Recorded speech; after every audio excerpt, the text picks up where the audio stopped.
El 13 de septiembre de 1923, el capitán general de Cataluña, Miguel Primo de Rivera, da un golpe de Estado que triunfa sin apenas oposición. España se convierte en una dictadura. Su carácter transitorio lo hace acreedor de numerosos apoyos, como el de la burguesía catalana, además de contar con el respaldo de la masa conservadora y de las Fuerzas Armadas. El rey Alfonso XIII acepta el golpe de inmediato, un gesto no entendido por muchos. Un directorio militar, presidido por Primo de Rivera, gobierna el país durante 2 años. El nuevo régimen declara el estado de guerra y suspende las garantías constitucionales. Tras disolver las Cortes y expulsar a los partidos políticos de la vida pública, crea la Unión Patriótica, un bastión poderoso que debe frenar el avance de la revolución proletaria. El gobierno de la dictadura establece la censura, que se deja sentir en los periódicos alicantinos de corte más progresista. La reforma de la administración lleva consigo la disolución de todos los ayuntamientos y diputaciones. 3 van a ser los alcaldes de la dictadura en Alicante. El último de ellos, Julio Suárez Llanos Sánchez, un militar retirado, ocupa el cargo entre 1925 y 1930. En 1925, resuelto el problema de Marruecos, gobierna el país un directorio civil. El régimen primo-riverista se encuentra en su mejor momento. Será Suárez Llanos quien autorice la celebración de las hogueras de San Juan en 1928, cuando apenas éramos 70.000 almas.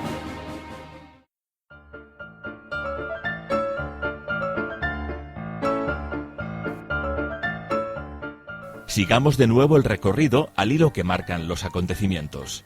La reactivación, iniciada en Estados Unidos en 1922, abrió las puertas a una etapa expansiva de la economía tras la Gran Guerra. La sociedad, o al menos parte de ella, comienza a buscar fórmulas de evasión, confiada en que el hedonismo y la diversión puedan llenar la vida. Este cambio de mentalidad se apoya igualmente en los avances técnicos. Ambos factores convergen para convertirse en los máximos exponentes de la modernidad y el progreso en la década de los años 20. La aparición de la luz eléctrica era todavía reciente. Alicante se une al progreso de la mano del alcalde Manuel Gómez y su corporación, que en 1892 gestionan el alumbrado de la calle Mayor, nuestra primera vía iluminada. El proceso será lento y costoso. La electrificación de la explanada no llegará hasta 1912. La ciudad continúa expandiéndose. Se abren nuevas líneas tranviarias para llegar a los barrios. En 1923, la flota se moderniza. Los tranvías eléctricos sustituyen a los de vapor. Por su parte, el parque automovilístico crece a buen ritmo debido al auge creciente de la burguesía alicantina. A pesar de los progresos técnicos, todavía imperan en España los viejos moldes de la moral tradicional. La Iglesia se niega a perder su peso social y el ejército intenta cohesionar a una sociedad profundamente fragmentada y polarizada. A pesar de ello, la moda del momento logra imponerse. Coco Chanel, la dama de la moda francesa, marca tendencia en la alta costura. Las flappers, las rebeldes de los años 20, rompen moldes, beben, fuman, conducen. Se trata de una conducta poco convencional y escandalosa. Además utilizan vestidos cortos, de líneas rectas, más funcionales. La mujer se libera. Se lleva el pelo a lo garzón, por debajo de las orejas. El maquillaje de ojos y labios se acentúa. Y los zapatos están pensados para ser prácticos y poder bailar la música de la época, el charleston.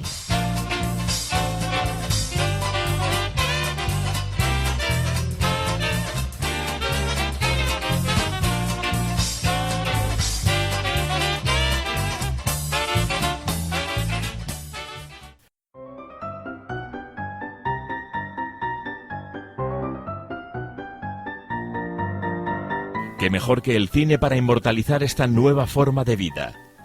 El cine mudo llegó a Alicante en 1896, con una exhibición de películas que tuvo como escenario el teatro principal. Las primeras barracas itinerantes se instalaron en la avenida de Zorrilla, hoy de la Constitución, en 1897. A partir de entonces se crean nuevos espacios cinematográficos, como el Cine Park, en funcionamiento entre 1912 y 1918. Estaba situado frente al Parque de Canalejas.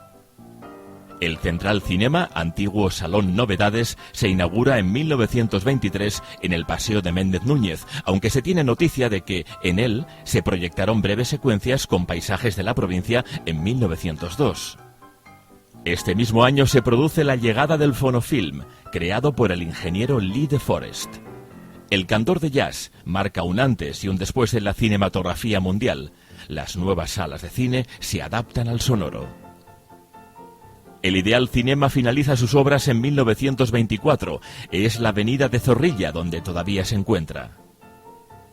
Un año después abren sus puertas el Salón España, llamado Capitol en los años 50, y el monumental Salón Moderno de estilo Art Nouveau, con mayor capacidad que el propio Teatro Principal, ambos en la avenida de Alfonso el Sabio.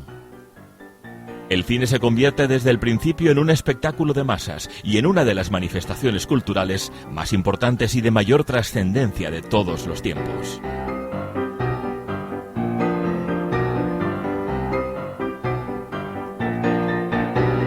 Los años 20 fueron escenario de una eclosión del deporte en España. Lo deportivo goza de categoría moral y es considerado como un elemento positivo de conducta. Los deportes aristocráticos ceden protagonismo a otras prácticas menos elitistas como el ciclismo, las carreras, el boxeo y el fútbol, que llegará a convertirse en el deporte rey. El Hércules inicia oficialmente su andadura en el año 1922, portando los colores rojo y blanco.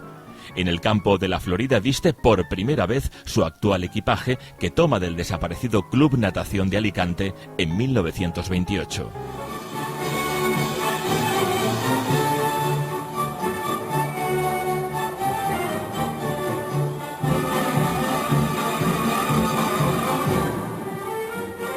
Los auténticos reyes de España en los años 20 eran los toreros, con Belmonte y Joselito a la cabeza. En la denominada Edad de Plata del toreo, grandes figuras desfilaron por el coso alicantino: Domingo Ortega, Manuel Bienvenida, Chicuelo, el Niño de la Palma e Ignacio Sánchez Mejías, a quien Federico García Lorca puso tintes de leyenda en su trágico final. Hasta 1930 no se celebrará la primera corrida de toros en el Día de San Juan. En 1928, el coso taurino abrió sus puertas en la tradicional corrida de San Pedro. Pisa morena, pisa con garbo, que un relicario me voy a hacer. Con el trocito de mi capote, que haya pisado tan lindo pie. El cuplé triunfa en la voz de Raquel Meyer. Sus grandes éxitos, La Violetera y El Relicario, traspasaron nuestras fronteras. De igual manera, la zarzuela y la revista copan los escenarios españoles. El 30 de noviembre de 1928 actúa con verdadero éxito en el Teatro Principal la genial canzonetista valenciana Concha Piquer, otra reina del cuplé. Sus canciones tienen un argumento denso de amores, celos y desengaños.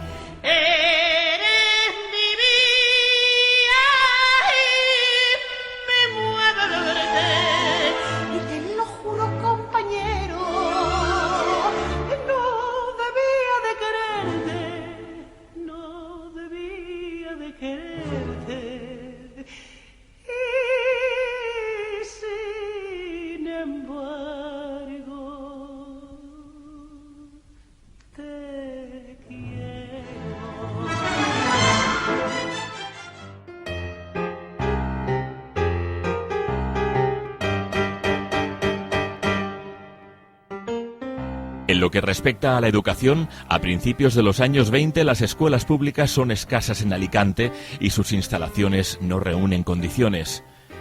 El analfabetismo alcanza al 43% de la población. Por ello no debe extrañarnos que durante los años de la dictadura tenga lugar un gradual aumento de dotaciones escolares, a pesar de ello, insuficientes. El patio de mi casa es particular, cuando llueve se moja como los de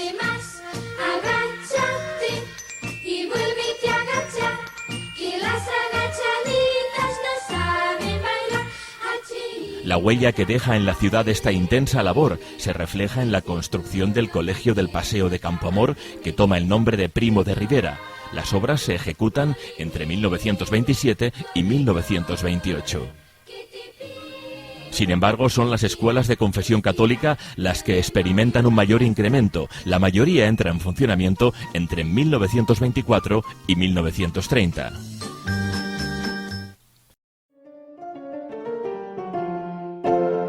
La dictadura pretende acabar con el caciquismo imperante, máximo causante de la farsa electoral. En este sentido, Azorín afirma que los planteamientos de Primo de Rivera responden a las aspiraciones defendidas por su generación. Algunos eruditos, como Ortega y Gasset, permanecen en un silencio expectante, mientras que otros lanzan sus primeros ataques. Episodios como el destierro de Unamuno, el encarcelamiento de Gregorio Marañón o el cierre del Ateneo de Madrid de tan alto valor simbólico agudizan su postura. Si bien la generación del 98 y la del 14 ya están en ebullición cuando se instaura el régimen, la generación del 27 se constituye en él. Mientras tanto, un joven oriolano llamado Miguel Hernández sueña con convertirse en poeta. Coincidiendo con esta edad de plata de la cultura española, se produce en Alicante un momento de intensa actividad cultural gracias a un grupo de artistas e intelectuales que celebran sus encuentros en el Ateneo Científico y Literario, el Círculo de Bellas Artes o el Casino de Alicante. En 1928, Óscar Esplá es premiado en Nueva York.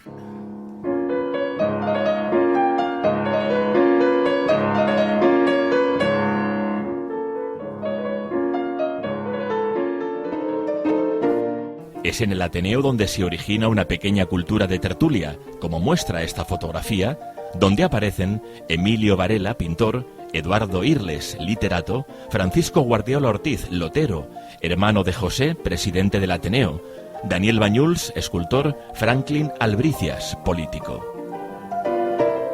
Sus miembros no fueron perseguidos ni encarcelados durante la dictadura, pero sus opiniones y discursos fueron censurados.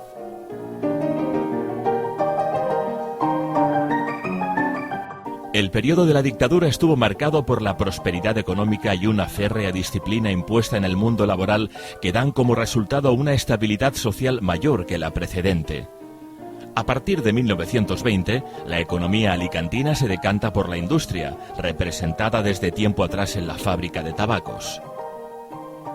Mientras en la provincia se consolidan las actividades textiles, zapateras, papeleras y jugueteras, en la capital priman otro tipo de empresas: refinerías, fundiciones, hilados, tejidos, abonos, harinas y conservas. Entre ellas destaca el ramo de la cerámica, con una importante producción de mosaicos, tejas y losetas hidráulicas. Durante siglos, la huerta de Alicante, cuyos límites hay que situar en las localidades limítrofes, constituyó un auténtico vergel donde se cultivaban viñedos, olivos, algarrobos, almendros, tomates y lechugas que conviven con palmeras, torres y casas solariegas.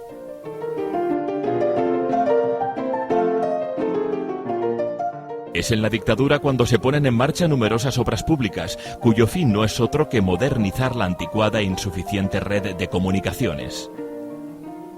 La puerta al mar siempre fue la puerta de nuestro comercio.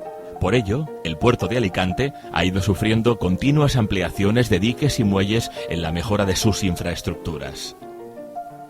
El ferrocarril, llegado a nuestra ciudad en 1857, pronto se convierte en el más poderoso aliado comercial y turístico. En cuanto a la red viaria, los 4 ejes que convergen en la capital están a pleno funcionamiento.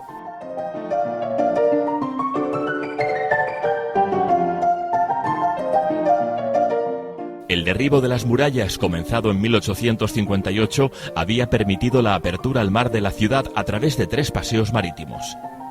El Parque de Canalejas, el más antiguo de Alicante y uno de los ejemplos más significativos de jardín romántico junto al de Gabriel Miró. El ya existente Paseo de los Mártires, germen de la actual explanada.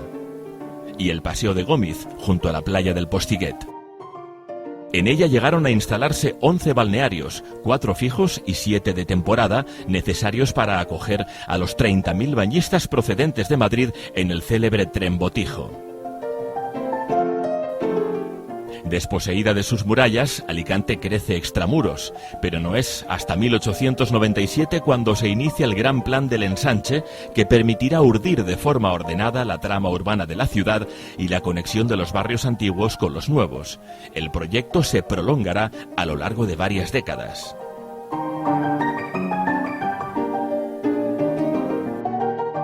Si importante había sido la adquisición municipal de los terrenos del Tosal y el castillo de San Fernando, a instancias del doctor Rico, 3 lustros atrás, no menos trascendente iba a ser que la ciudad reciba del Estado el Monte Benacantil y el castillo de Santa Bárbara en 1928 para su transformación en parque público.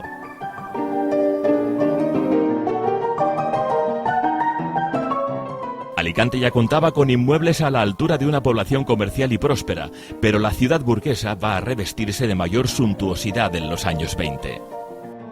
La construcción del elegante edificio de correos sobre la antigua cárcel inaugura la década.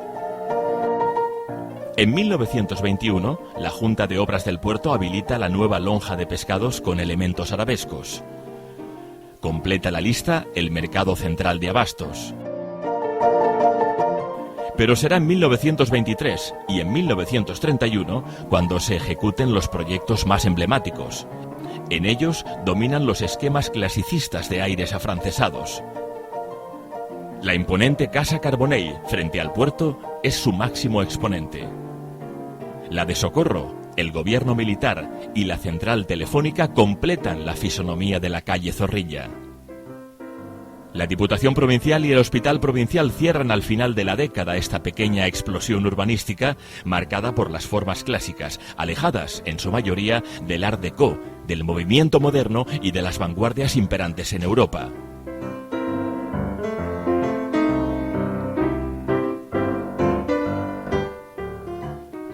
En 1928, la dictadura de Primo de Rivera inicia un camino sin retorno hacia su agónico final que arrastrará consigo a la monarquía. El cirujano de hierro no podrá cumplir sus promesas. El 28 de marzo sale a la venta el diario La Voz de Levante, que resalta en titulares la sorprendente idea de un gaditano afincado en Alicante, Les Falles de Sant Josep, en Valencia, y Les Fogueres de Sant Joan, en Alacant. José María Pi y Ramírez de Cartagena es su autor. Apoyándose en la tradición del culto al fuego en el solsticio de verano, que los alicantinos solían festejar en la noche de San Juan, pretende Pi trasladar las fallas valencianas a nuestra ciudad para el disfrute de sus gentes. Las conocía bien, ya que había vivido en la capital del Turia durante más de 2 décadas. Alicante Atracción, una sociedad cultural creada ese mismo año para atraer el turismo, es su valedora. La mecha que va a hacer arder los primeros monumentos en honor de multitudes emprende veloz su carrera, aunque no exenta de cierta polémica.